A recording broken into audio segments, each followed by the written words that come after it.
Hi, this is Sherry Veronica. This blog is about Rhodine Headley. That name is coming up a lot recently. You heard about a Headley that was caught after 60 years, almost 60 years of doing a crime in the UK. And since then, you've seen a whole lot of Headleys in the news in Barbados, but they're trying to say he's Jamaican. But you should know that anyone who speaks with an accent and who comes out of the islands, they're Jamaican. Anyone that is hearing you talking don't really know. Even some island people can't even recognize the different accents. Everyone is Jamaican, so don't go by what you are hearing. I'm hearing from a family member, he's Bajan. But anyhow, let's get back to this particular Headley, okay? Now, she was working for some guy. What's his name? His name is... He has such a common name. There's no way I could find him. Anthony James.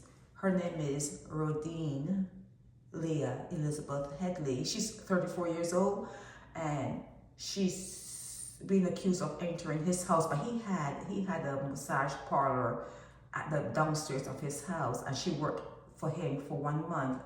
I don't know if you know this, but maybe I should tell you. Maybe. Almost all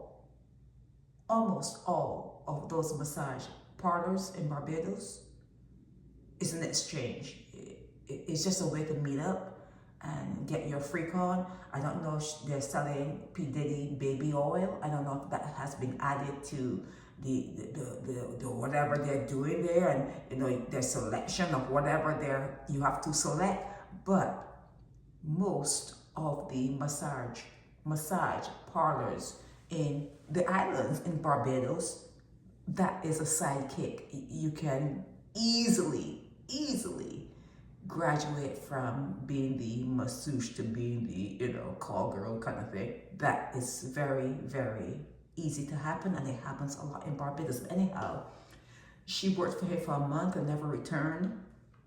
And then he saw her and she told him that she was having a hard time paying her rent and she didn't have any money. And then he made a proposition of $200 for, well, she could have brought, at this point, she could have brought P. Diddy baby oil, because he was talking about getting his freak on, how freaky he is and getting his freak on. So I don't know if she had P. Diddy baby oil, but that was the proposition.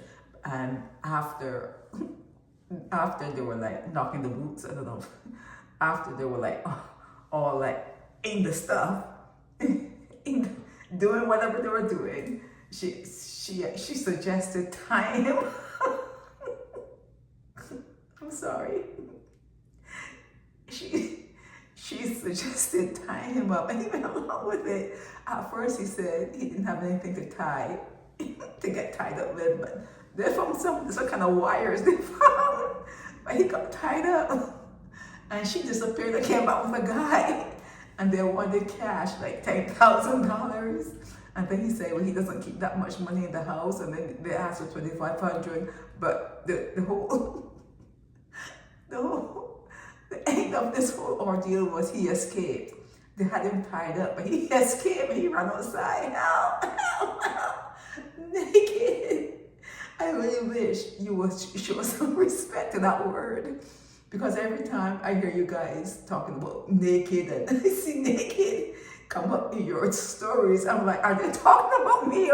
And I realize, okay, they're talking about a different situation. But yeah, he ran outside and then they called the police or whatever. But, I don't know if they know the guy that came into the house and made the demands, but he knew her. Okay? So he said that he was, whatever happened to him, he couldn't move. He went to the Queen Elizabeth Hospital, and he was really sore and everything. So he was trying. Hold on 1 second, I have to drink some water again.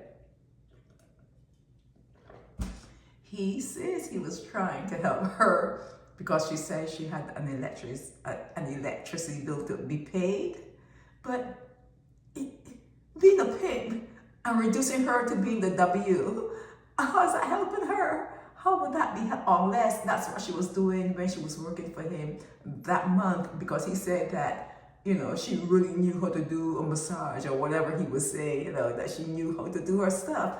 But this is supposed to be a case. She is representing herself, by the way. She's like cross-examining him. Oh, he was showing him murder.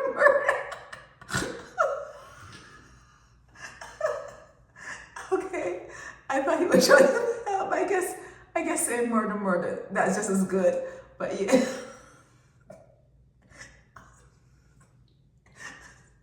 Okay, but so she was asking questions, and let's follow the story as it goes along. But this is a story about two people. She was working for him at the jump. She stopped working for him. He saw her. She said that she was in dire straits. He said, "Well, I can give you this money, but you gotta give us some honey."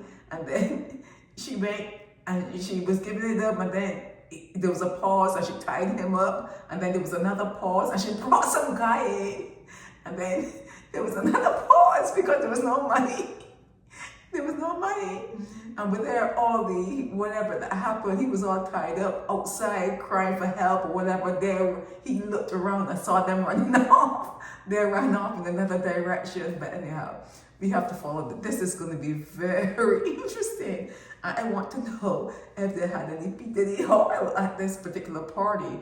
But yeah, the deal went bad. The deal went bad when a guy showed up and started to ask for some real money, $200. Nah, that's no money. You can't pay much of anything with $200. So yeah, that's it for this one. And this is what she has online. Rhodine Headley. This is all. It may not be her photos, may not be, but this is what is online on her page, and she has her Facebook page locked. I would too. Okay. This is Sherry Veronica. Help me spread the word about Naked Departure via social media. Subscribe and share to show support and love for our channels.